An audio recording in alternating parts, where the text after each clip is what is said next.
पाचोरा तालुक्यातील डोंगरगाव येथे श्री स्वामी समर्थ सेवा केंद्र व पत्रकार संघ गजानन लादे यांच्या संयुक्त विद्यमाने 10 मार्च 2026 रोजी सायंकाळी ठीक 7 वाजता कार्यक्रम आयोजित करण्यात आला होता। 8 मार्च जागतिक महिला दिन म्हणून संपूर्ण विश्वामध्ये महिलांना सन्मान दिला जातो।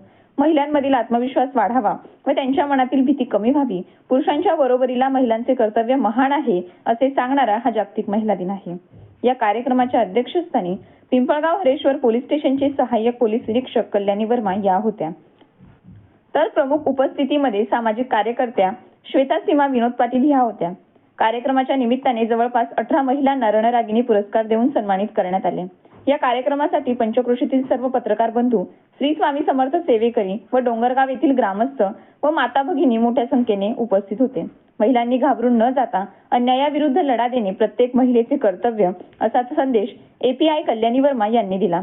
तर स्त्री पुरुष समान आहे, मुलींना शिकवा, आपल्या पायावरती उभे करा असा संदेश श्वेता सीमा विनोद पाटील यांनी दिला। तसेच महिलांना सक्षम आत्मनिर्भर बनवायचं असेल तर श्री स्वामी समर्थ सेवा केंद्रात प्रशिक्षण दिले जाते अशी माहिती संदीप पाटील यांनी दिली।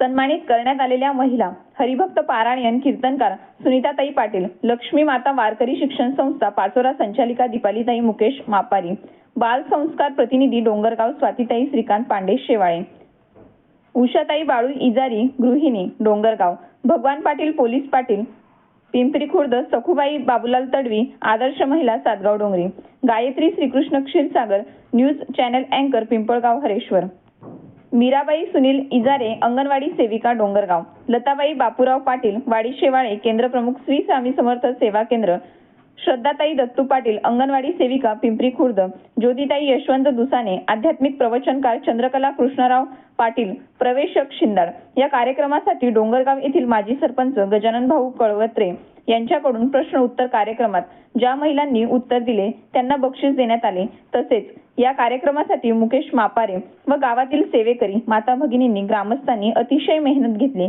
कार्यक्रमाचे सूत्रसंचालन कडेवडगाव येथील संदीप पाटील यांनी केले। अतिशय भरपत व अतिशय शांतता कार्यक्रम संपन्न झाला। राष्ट्रगीताने कार्यक्रमाची सांगता करण्यात आली। यानंतर स्नेहभोजनाची व्यवस्था करण्यात आली होती। महिलांना सगळ्यात जास्त त्रास कसला असतो बरं घरात? स्वयंपाकाचा नसतो, दारू पिणाऱ्या नवऱ्याचा, बरोबर का? कसा? कारण की ते जे भांडणाची जी सुरुवात आहे, मूळ जे आहे ती दारू असते, बरोबर का? घरामध्ये जेव्हा माणूस शुद्धीत असतो तेव्हा काहीच बोलत नाही, काहीच भांडणं होत नाही, पण थोडंसं टाकून आला म्हणजे डोकं लावणार म्हणजे लावणार, बरोबर? सगळ्यात जास्त त्रास आपल्याला महिलांना दारूचा होतो। माणसं जे पत्ते खेळतात, जे सट्टा खेळतात, जुगार खेळतात, गुटखा खातात, या सगळ्या गोष्टींचा त्रास फक्त बायांना होतो।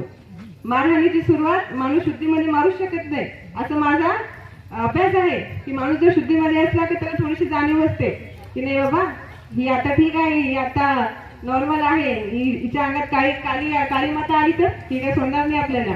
पण जेव्हा तो शुद्धीत नसतो तेव्हा मग तो काला माता होऊन जातो, त्याच्या अंगातच खूप काही शक्ती होऊन जाते। त्या कारणाने जो त्रास आहे आपल्याला जर थांबायचा असेल तर आपल्याला तुमच्या परिसरामध्ये डोंगरगावच्या माझ्या मते कंप्लेंट कमी आहे, खूप कमी आहे, चांगलं गाव आहे खरंच, त्याच्यामुळे मी तो विषय इथं काढला नव्हता। डोंगरगावमध्ये माझ्या कानापर्यंत अजून आलेलं नाहीये किंवा डोंगरगावचे आपले पोलीस पाटील आहेत त्यांनी पण काही एवढी मला माहिती दिली नाही गावातली, कारण की इथं नसेलच म्हणून दिली नसेल असं मी गृहीत धरते। माझी बहिणाने मी आमच्याच गोष्टी सांगितली, मी काही दूरचं सांगितलं का, इतिहासाचं सांगितलं का? नाही, इथे मुलींचे पालक बसलेले आहेत, त्यांना मला हे सांगायचंय, तुम्हाला खूप भीती घालतील लोक, पोरी पळून जाता, पोरींचं काय खरंय, कोणीतरी बाकड्या नजरेने पहा। तुम्हाला एक सांगा, जेव्हा आपल्या घरात चोरी होते तेव्हा हे पोलीस मॅडम आहे तिथे, मॅडम पण सांगतील की चोरी होते तेव्हा चोराला तुम्ही मध्ये डांबता की आमच्या घरात चोरी झाली आम्हालाच मध्ये डांबाल? चोराला डांबाल की नाही? मग जर एखादी मुलगी बाहेर पडली आणि तिला जर एखाद्या मुलाने छेडछाड केली तर तिचं शिक्षण का बंद होतं? उलट त्या मुलाला तुम्ही शिक्षा दिली पाहिजे, त्याला विचारलं पाहिजे। आता सतत असं म्हटलं जातं की बाईने सावित्री व्हावं, बाईने सावित्री सारखं जगावं, बाईने सावित्री सारखं लढावं। आता असं झालंय की सावित्री झाल्यात घरोघरी आणि ज्योतिबाचा शोध जारी. सावित्री बाहेर पडली, सावित्री घरचंही करते, सावित्री बाहेरचंही करते, पण ज्योतिबाला शिकवायचं आपण राहून गेलेलो आहे. त्या ज्योतिबाला शिकवायचं काम कोण करेल? प्रत्येक ठिकाणी जेव्हा आपण आपल्या मुलीला टोकतो घराच्या बाहेर पडताना की बाई असं वागू नको, बाई बाहेर पडशील तर ओढणी नीटच घे, खाली मान घालून चाल, तिथे पोरांचा घोळका उभा राहतो, त्यांच्यात जात नको जाऊ, आणि ह्या गल्लीने जात जा, त्या गल्लीने जात जा, वर बघत नको जाऊ, मोबाईल नीट वापरायचा, ह्याच सूचना आज आपण आपल्या मुलांना द्यायची गरज आहे. तेव्हा ज्योतिबा जन्माला येतील. सावित्री तर घरोघरी जन्माला येतातच आहेत. बायांमध्ये आता ती म्हणजे आपण म्हणतो ना ती धमक आली आहे की त्या सावित्री होतील, त्या जिजाऊही होतील. जिजाऊनी त्या काळी सतीप्रथा नाकारली. श्री स्वामी समर्थ यांच्या आधी नमन करते. श्री स्वामी समर्थ. हर हर महादेव. आणि इथे आज आपला जो कार्यक्रम आहे त्या कार्यक्रमाचं नियोजन हे महिला आणि महिलांबद्दलचे जे कार्य आहे ते आज महिला शिकल्या आहेत. खूप मोठ्या स्वरूपामध्ये सर्वच जागतिक स्वरूपामध्ये महिलांचं नाव उच्चांकावर गेलेलं आहे. आणि याला अगदी अगोदरचं कारण म्हणजे सावित्रीबाई फुले. सावित्रीबाई फुलेंमुळे आज महिला शिकल्या आहे, घराघरामध्ये शिक्षण गेलेलं आहे. आणि अगोदर आपण त्यांचाच नमन करू.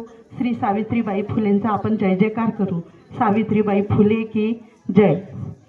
तुळजाभवानी ठिबक सिंचन आणि महाराष्ट्र लोकमान्य न्यूज, श्री स्वामी समर्थ सेवा केंद्र व पत्रकार संघटना व गजानन सुकडू लाधे यांच्या संयुक्त विद्यमानाने आपल्या डोंगरी नगरीमध्ये आपण डोंगरगाव नगरामध्ये अहो हे गावच माझं आहे म्हणून प्रेमाने त्याला डोंगरी म्हटलं. तसेच आयोजक नियोजक सर्वांना मनापासून धन्यवाद. ऐका, सर्वांची नावं मला माहिती नाही, पण मंचावरच्या आमच्या मॅडम असतील, लताताई असतील, तसेच कल्याणीताई असतील, स्वातीताई असतील, आमच्या हरिभक्त पारायण सुनीताताई असतील, आमचे महाराज असतील, पप्पा या ठिकाणी उपस्थित आहेत. आणि अर्थात म्हणजे तुम्हाला तर माहिती आहे सासूबाई तर इथे आहेतच. पण ऐका, आज या ठिकाणी सर्वजण आपण काय कारणानिमित्ताने इथे जमलेलो आहोत सर्वांना माहिती आहे. ऐका, महिला जागतिक दिन या निमित्ताने आपण सर्वजण जमलेलो आहोत. पण ऐका, मी सुरुवातीला तुम्हाला काय म्हटले, भारत माता की काय म्हटले, भारत माता की. मला सांगा, आपण कोणत्या देशामध्ये राहतो ज्याला काय म्हणतात भारत? तुम्ही कधी असं ऐकलंय का चीन माता, जपान माता? नाही ऐकलंच नाही ना. सुलतान माता नाही ऐकलं, अमेरिका माता नाही ऐकलं. ज्याला काय म्हणतात भारत. आपल्या देशालाच माता म्हटलेलं आहे. आणि या भारत देशामध्ये आपण सर्वजण माता भगिनींना तुम्हाला महिला जागतिक दिनाच्या हार्दिक हार्दिक हार्दिक शुभेच्छा.